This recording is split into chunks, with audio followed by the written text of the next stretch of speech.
Unidad número 4, octavo grado, lección 2.6, elementos de una demostración. Tenemos para esta lección un problema inicial que dice: observa el ejemplo y determina los elementos de la demostración. Tenemos al inicio una hipótesis. Pero ¿qué es una hipótesis? Usted puede investigar sobre esto también. Es una frase o enunciado que da la posibilidad de que un suceso sea verdadero. Si este suceso es verdadero, es una hipótesis verificada. Pero si es falso, es una hipótesis refutada. Pero veamos para nuestro ejemplo.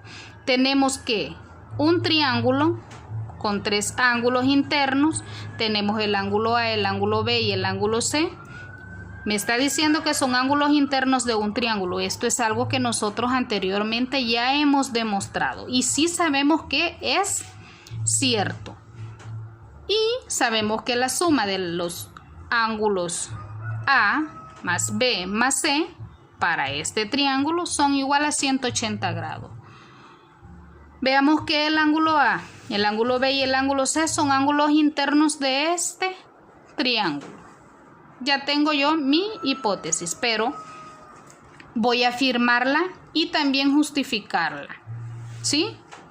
Veamos que tenemos este triángulo que nosotros en la lección anterior ya lo construimos, ya lo hicimos, y tenemos que la recta N es paralela a la recta M. ¿Por qué? Por construcción. Esto nosotros lo construimos en la lección anterior. Prolongamos esta línea y sacamos una línea llamada N que es paralela a la línea o a la recta M. Veamos que para el punto P más C más Q es igual a 180 grados. ¿Por qué? Por formar un ángulo llano. Veamos que cuando trazamos la línea N se me formó un ángulo llano. Y nosotros sabemos que la suma de estos tres ángulos es igual a 180 grados. Tenemos que en el punto 3 el ángulo P es igual al ángulo A. Vean, hasta están del mismo color los dos ángulos. El ángulo P es igual al ángulo A y el ángulo Q es igual al ángulo B. ¿Por qué? Pues porque son alternos internos entre paralelas.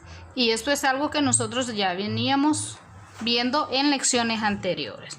O sea que estamos afirmando y justificando que por qué sucede esto, ¿sí? Punto 4. El ángulo A más el ángulo B más el ángulo C es igual a 180 grados. ¿Por qué? Por transitividad. Y esa sería mi conclusión. Tenemos que en la demostración tenemos tres pasos: la hipótesis, las afirmaciones con justificaciones y las conclusiones. Tenemos estas afirmaciones justificadas: el triángulo, la construcción del otro triángulo para poder justificar por qué los tres ángulos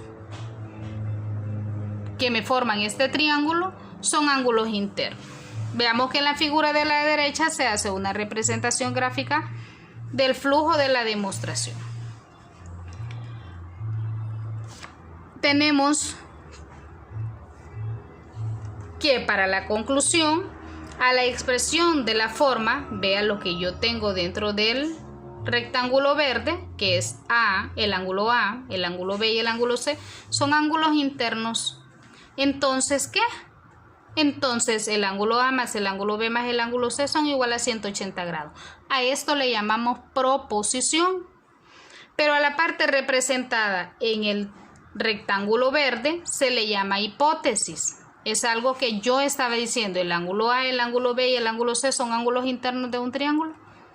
Pues como yo ya sé, en este caso yo ya la confirmé, ya la afirmé que sí. Pero prácticamente me estoy haciendo como una pregunta y a eso le estoy llamando hipótesis. Esto fue un suceso que nosotros lo estamos llamando hipótesis. A la representada por B, A más B más C es igual a 180, a eso se le llama conclusión. Entonces, si pasó esto, pues entonces esta es la respuesta. Tenemos que para este lapicito me dice identifica la hipótesis y la conclusión. No me está diciendo resuelve, solo me está pidiendo que identifique quién es la hipótesis. Para el punto 1, usted lo lee detenidamente y me dice, la hipótesis es esto y la conclusión es esto, ¿sí? Entonces, sí, lo mismo va a ser para el punto 2. La hipótesis es tal cosa y la conclusión es tal cosa. Entonces, si sucede algo, eso es la hipótesis. Entonces sucede lo otro, eso es la conclusión.